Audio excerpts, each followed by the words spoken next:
Hi everyone, I'm Finn, and in this video we'll take a closer look at the many similarities but also at some differences between Greek and Roman mythology. At first sight, the Roman mythology looks almost identical to the Greek mythology, only the names of the gods seem to differ. The Greeks, for instance, had Zeus, while the Roman counterpart was Jupiter. Both were considered kings of the heavens and held the power of lightning. The Greeks also had Poseidon, while the Romans had Neptune. In short, it seems that you can find a Roman counterpart for every prominent Greek deity. But is this comparison really fair? Is Jupiter really the Roman Zeus? To answer these questions, we need to take a look at the early Roman history a few centuries BCE, when Rome still shared Italy with the Etruscans. The Etruscans were a people who inhabited ancient Italy before the Romans. It is assumed they had a highly developed culture and mythology.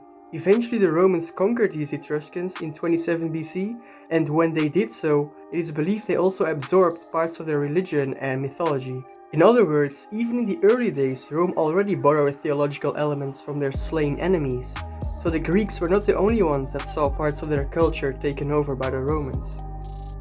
The Romans usually granted these other people's gods the same honor as the gods of the Roman state religion. Whether the Roman people really embraced this expansion of their pantheon with unfamiliar gods is open for debate. It certainly is a smart move by the government to avoid uprisings from foreign minorities in the city. Time goes by, and when the Romans conquer more and more of the Mediterranean, they also come more and more in contact with the Greeks. At the time, Greek culture was perceived as the most refined and basically the supreme culture in the world. So naturally, the Romans wanted to become like them. Unfortunately, their culture and religion were not yet as developed and sophisticated. That changed when captured Greek scholars started tutoring Roman children. They introduced them to the excellent Greek educational system. The Romans were still aware that their religion was inferior to the Greek one, so in an effort to upgrade their culture, they started to identify their own gods with those of the Greeks.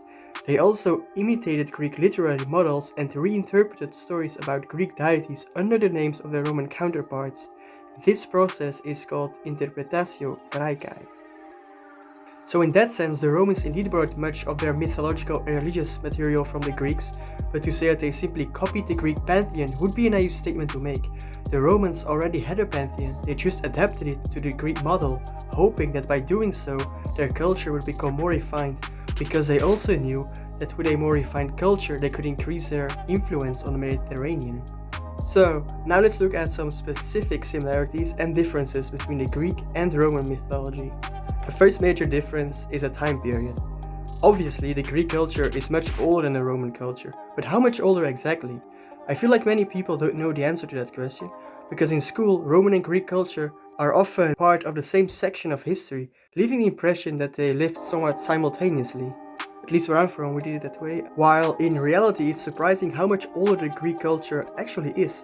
For example, Homer's Iliad was written 700 years before the Roman civilization came into formation, and the story itself about the Trojan War probably is even a few centuries older. That led scholars to believe that the Greek mythology predates the Roman mythology more than 1,000 years. Another difference between the Greek and Roman mythology is in the appearance of the deities. Greek gods had a heavy emphasis placed on their physical appearance. The description of their looks would be thoroughly described in epic poems like the Iliad or the Odyssey. Strong characteristics would be attributed to the gods, and these characteristics would have a direct impact on their physical appearance.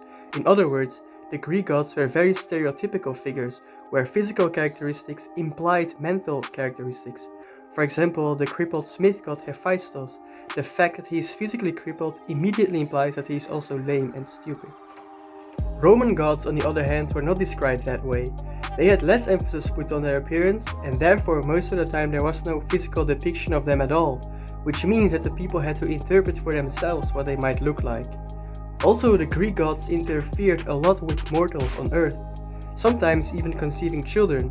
This especially counts for the supreme god Zeus. His little adventures with mortal women often resulted in the birth of demigods like Hercules. His Roman counterpart Jupiter would never experience such an earthly adventure. Next, there are many little deviations in the functions that were ascribed to the Greek and Roman gods. For example, Ares, the god of war and battle. In Greek mythology, Ares was deadly to everyone, including the Greeks, while in Roman tradition, where he is known as Mars, he functioned as Rome's protector, which means he was only hostile to Rome's enemies. Hades, the god of the dead and the underworld, was a very foreboding figure in Greek tradition, while the Roman counterpart, Pluto, whose name derived from Greek Plauton, meaning rich, is generally seen as a petty underground wealth collector. Aphrodite and Venus are both goddesses of love and beauty, but the Roman Venus has a little vulgar touch to her. She's more associated with prostitution than her Greek predecessor. Artemis and Diana are both the goddess of the moon and hunt, but Diana is in Roman tradition associated with female power, making her a prominent figure in feminist circles. While both Hermes and Mercury are messengers of the gods, the former is more of a trickster and thief than the latter. So that's all I gotta say about that. I hope you enjoyed it, and I will see you in the